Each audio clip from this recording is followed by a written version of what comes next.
ఈనాటి press meet ముఖ్య ఉద్దేశం మరి మే 13వ తారీఖు జరిగే ఎన్నికల్లో బీజేపీ పార్టీ అభ్యర్థుల్ని సీతారాం నాయక్ గారిని ఆరూరి రమేష్ గారిని గెలిపించాలని మరి వారు మాట్లాడేది ఉండే సమయం లేట్ అయింది కాబట్టి మరి ఇందాక పెద్దలు సీతారాం నాయక్ గారు మాట్లాడారు. వరంగల్ పార్లమెంట్ పరిధిలో ఉన్న 7 నియోజకవర్గ ప్రజలకు నేను మీ ద్వారా చేతులెత్తి ఒకటే మనవి చేస్తున్నా. బీజేపీ పార్టీ అభ్యర్థిగా మీ ముందుకు వస్తున్నా. మీరు నిండు మనసుతో ఆశీర్వదించండి. 3వసారి ఈ దేశ ప్రధానిగా మోడీ గారికి కావాలని ఈ దేశ ప్రజలు కోరుకుంటున్నారు. ఆ టీములో మరి మీ పార్లమెంట్ అభ్యర్థిగా నన్ను పంపించాలని నేను ప్రత్యేకంగా మిమ్మల్ని వేడుకుంటున్నా. ప్లీజ్ ప్లీజ్ ఇది ప్రెస్ మీట్, ఇది ప్లీజ్ కార్యకర్తలు ప్రెస్ మీట్ ప్లీజ్. ముఖ్యంగా మీ అందరికీ తెలుసు, తెలంగాణ ఉద్యమంలో నా పాత్ర ఏంది. తెలంగాణ రాష్ట్ర ఏర్పాటు తర్వాత నాకు వచ్చిన అవకాశాల్లో వర్ధన్నపేట నియోజకవర్గ ప్రజల ఆశీర్వాదంతో మరి గత 10 సంవత్సరాలుగా ఈ నియోజకవర్గ ప్రజల మధ్యలో ఉన్నాను. ప్రజల మంచి చెడులో ఉన్నాను, ఆపద సంపదలో ఉన్నాను, అభివృద్ధి సంక్షేమంలో ఉన్నాను, కార్యకర్త కష్టసుఖాల్లో ఉన్నాను. మరి 3వసారి కూడా అవకాశం వస్తే మరి ప్రజలు నిండు మనసుతో ఆశీర్వదించారు. కొంతమంది వితిన్ పార్టీలో పార్టీ ద్రోహులు, మొన్ననే పార్టీ మారిన వారు కావాలి అని వెన్నుపోటు పొడిచి కడుపులో కత్తులు పెట్టుకొని కౌగలించుకొని మరి 3వసారి గెలిస్తే ఎక్కడ మంత్రిగా పోటీ వస్తారో అని మరి మొన్నటి మహానుభావుడు ఏం చేసిండో కూడా మా పత్రికా సోదరులందరికీ తెలుసు. మరి అదే విధంగా మీకు అందరికీ తెలిసిన విషయమే. మరి అదే విధంగా అదే శ్రీహరి గారు మరి బీఆర్ఎస్ నుండి సీనియర్ నాయకులు మరి మాజీ ఉప ముఖ్యమంత్రి వర్యులు రాజయ్య గారు వెళ్ళాలి, వారి పదవి తీసుకోవాలి, దయాకర్కు టికెట్కి రావద్దు, రమేష్ అనేటోడు ఉండొద్దు, అందరూ వెళ్ళిన తర్వాత పార్టీకి మోసం చేసి మరి ఏ విధంగా పార్టీ ఫిరాయించిందో మీకు తెలుసు. మరి ఈరోజు నేను ఒకటే మీ ద్వారా ఈ పార్లమెంట్ ప్రజలకు నేను ఒకటే మనవి చేస్తున్నా. దేనికోసం మీరు పార్టీ మారారు? ఎందుకు నీ కూతురుకు టికెట్ కావాలి? మరి కావ్య గారికి ఈ వరంగల్కున్న సంబంధం ఏంటి?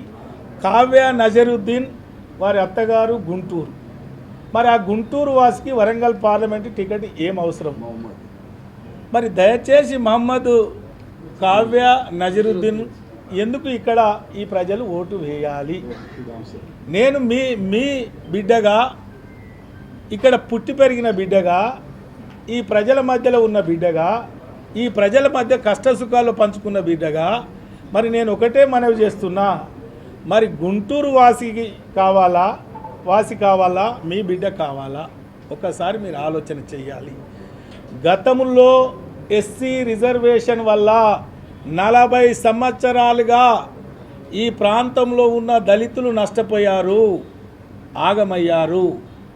గతంలో మరి ఎస్సీ రిజర్వేషన్ వల్ల మరి మాదిగా మాలలకు అవకాశాలు రాక 0.1 ఉన్న మీరు తెలుగుదేశంలో 3 పర్యాయాలు, టీఆర్ఎస్లో 1 పర్యాయము, ఉప ముఖ్యమంత్రిగా, ఎంపీగా, ఎమ్మెల్యేగా, ఎమ్మెల్సీగా, మరి ఈరోజు కాంగ్రెస్ పార్టీలో ఉన్న దళితుల్ని ఆగం చేసి మళ్ళీ నీ బిడ్డ పెత్తనం తీసుకురావడానికి చూస్తున్నావే.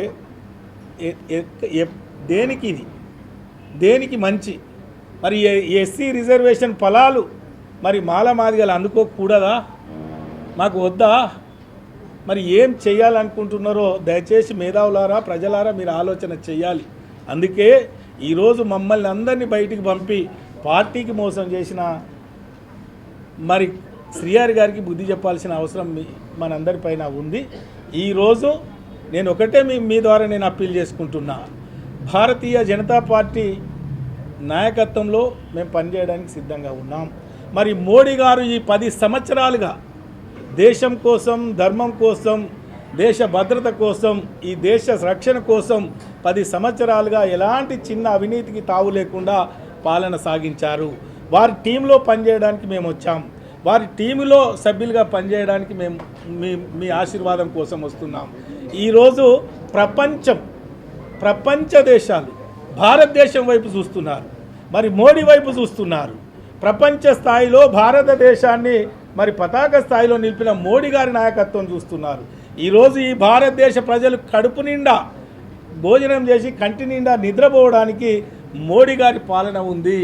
బార్డర్లో కావచ్చు, ఎలాంటి అలజల్లు కావచ్చు, కర్ఫ్యూలు లేకుండా, ఎలాంటి ఇబ్బందులు లేకుండా దేశ రక్షణ ఏ విధంగా ఉందో చూస్తున్నారు. మరి ఇందాక సీతారాం నాయక్ గారు చెప్పినట్టు ఇక్కడి నుండి సరి అయిన రిప్రజెంటేషన్ లేకపోయినా మరి మోడీ గారు దూరదృష్టితో ఈ వరంగల్ ప్రజలపైన ప్రత్యేక శ్రద్ధ పెట్టి మరి స్మార్ట్ సిటీ కావచ్చు, హెరిటేజ్ సిటీ కావచ్చు, అమృత్ కావచ్చు, లేదా గిరిజన యూనివర్సిటీ కావచ్చు, వ్యాగన్ ఫ్యాక్టరీ కావచ్చు, మరి అనేక కార్యక్రమాలు NHA, NHI అనేక రోడ్ల నిర్మాణాలు కావచ్చు, మరి గ్రామీణ ప్రాంతంలో అంతర్గత CC రోడ్లు కావచ్చు, డంపింగ్ యార్డులు కావచ్చు, శ్మశాన వాటిక కావచ్చు, రైతు వేదికలు కావచ్చు, మరి అనేకం పల్లె ప్రాంత ప్రజలకు వసతులు కల్పించారు. ఈరోజు 3వ మోడీ ప్రధానమంత్రి అంటున్నారు. మరి మోడీ నాయకత్వంలో సీతారాం నాయక్ గారు, అరూర్ రమేష్ గారు ఆ టీంలో ఉంటే ఏ విధంగా అభివృద్ధి చెందుతుంది, ఈ ప్రాంత నిరుద్యోగ యువతకు ఉపాధి ఏ విధంగా వస్తుందో దయచేసి మీరు ఆలోచన చేయాలి. ఒక ప్రణాళికతో మేము ఉన్నాం, ఒక ప్రణాళికతో మేము సిద్ధంగా ఉన్నాం, ఒక మేనిఫెస్టోతో సిద్ధంగా ఉన్నాం. మరి ఈడ కోచ్ ఫ్యాక్టరీ సాధించడం కోసం, మానూరు ఎయిర్పోర్టును పునరుద్ధరించడం కోసం, ఏనుమామ్ల మార్కెట్ను ఆనుకొని ఫుడ్ ప్రాసెసింగ్ యూనిట్లు తీసుకురావడం కోసం, education hub, industry hub, Kakatiya textile పార్క్ను ఆనుకొని ఇంకా అభివృద్ధి చేయడం కోసం, భూపాల్పల్లి, పాలకుర్తి ఈ నిరుద్యోగ యువతకు స్కిల్ డెవలప్మెంట్ సెంటర్ పెట్టి ఉపాధి కల్పించడం కోసం, మా మహిళలకు స్వయం శక్తి కల్పించడం కోసం మరి అనేక కార్యక్రమాలతో మేము సిద్ధంగా ఉన్నాం. మరి మోడీ గారి నాయకత్వంలో తప్పకుండా ఈ వరంగల్, పూర్వ వరంగల్ జిల్లాను అన్ని విధాలుగా అన్ని రంగాల్లో అభివృద్ధి పరిచి ఈ ప్రజల రుణం తీర్చుకోవడానికి మేము సిద్ధంగా ఉన్నాం. ఎందుకంటే గతంలో సీతారాం నాయక్ గారు ఎంపీగా వారు చేసిన సేవలు, గతంలో 2 పర్యాయాలు శాసనసభ్యునిగా మరి ఈ ప్రాంత ప్రజలకు మీ అందరి దృష్టిలో ఉంది ఏ విధమైన అభివృద్ధి తీసుకున్నామో. మరి ఈరోజు మాయ మాటలు చెప్పి అధికారంలోకి వచ్చిన కాంగ్రెస్ ప్రభుత్వం ఏ ఒక్కటి కూడా అమలు చేయక దాటవేత ధోరణిలో, అది రుణమాఫీ కావచ్చు, ఏ విషయంలో కూడా దాటవేసి మరి పబ్బం గడుపుకోవాలని చూస్తున్నారు. ఈ ఎన్నికల్లో లబ్ధి పొందే ప్రయత్నం చేస్తున్నారు. ప్రజలారా మీరు ఆలోచన చేయండి, పేదలారా మీరు ఆలోచన చేయండి. మోడీ గారి నాయకత్వంలో ఈరోజు ఉచిత గ్యాస్ కనెక్షన్లు కావచ్చు, ముద్రా లోన్లు కావచ్చు, మా పేద బిడ్డలకు 25 కోట్ల పైచిలకు పేద బిడ్డలను మరి దారిద్ర్య రేఖ నుండి దాటించిన ఘనత మన మోడీ గారిది. దయచేసి మోడీ గారి నాయకత్వాన్ని బలపరచాలి. 3వ ప్రధానిగా మోడీ గారు కావాలి. మీ ఆశీర్వాదంతో మేము పార్లమెంటు సభ్యులంగా గెలిచి మీ రుణం తీర్చుకోవాలి. అనేక ఇండస్ట్రీ కావచ్చు, యువతకు ఉపాధి కల్పన కావచ్చు, మహిళలకు ఉపాధి కల్పన కావచ్చు తీసుకురావాలి. దానికి మీ ఆశీర్వాదం కావాలని కూడా ఈ సందర్భంగా నేను తెలియజేసుకుంటూ, మీ ద్వారా మరి మీ రుణం తీర్చుకునే అవకాశం మీ ద్వారా మాకు కల్పించాలి. మీ ఆశీర్వాదం కావాలని నేను ప్రత్యేకంగా చేతులెత్తి నమస్కరిస్తూ, మరి ఏదైతే ఒక దళితుల్ని ఇబ్బంది పెట్టిన వ్యక్తికి మీరు బుద్ధి చెప్పాల్సిన అవసరం ఉంది. దయచేసి మీరు ఆలోచన చేయాలి. మరోసారి నేను మీ పత్రిక ద్వారా నేను అడుగుతున్నా, MD కావ్య నజరుద్దీన్ గుంటూరు కావాలా, మీ బిడ్డ కావాలా, ఒకసారి మీరు ఆలోచించాలని మీకు చేతులెత్తి నమస్కరిస్తున్నాను.